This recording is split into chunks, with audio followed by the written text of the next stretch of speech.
Здравейте, момчета! Ние ще ви покажа как да си смените скина в Minecraft Pocket Edition. Вие вече ме познавате. Аз съм KotKare.bg. И първо ще влезем в Chrome.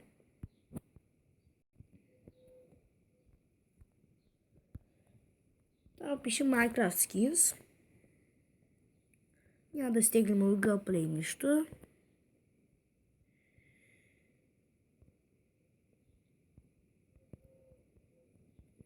Ето, Minecraft Skin. И ето, не влизаме в първото, а второто. И тук вече ще излязат 5 реда на скиновете.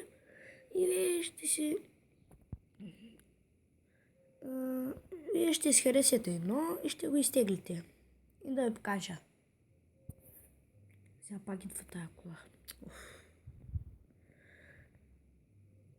Малко да приближим. Ето ги скиновете. Има 5 до 4 има. Аз мисля, че има до 5. Например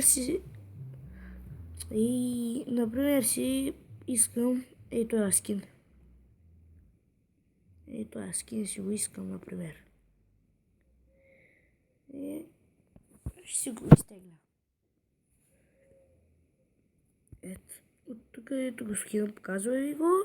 И натискате New Update Skin, долу Skin. И вече там тук скина ви ще се изтегли. Изтегля се ето. Сега вече ще е готово. От тук да излезем. И скина ви майче е готов. Да.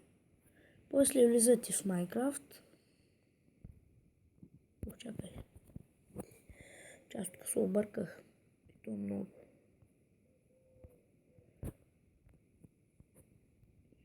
Влизам вече в Minecraft.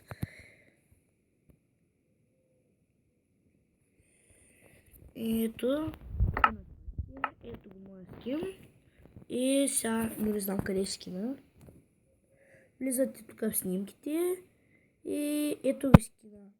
Аз не си избрах този скин. Ето долу скиновете. Ето ги. Аз си избрам и този скин много як. Ето. И ето. Скинът е готов. Както искате, така можете да направите. И от мен беше толкова. Ще снимам GTA днес. Ще мина 3 мисии. И аз ще ви казах за изнената. И от мен беше толкова.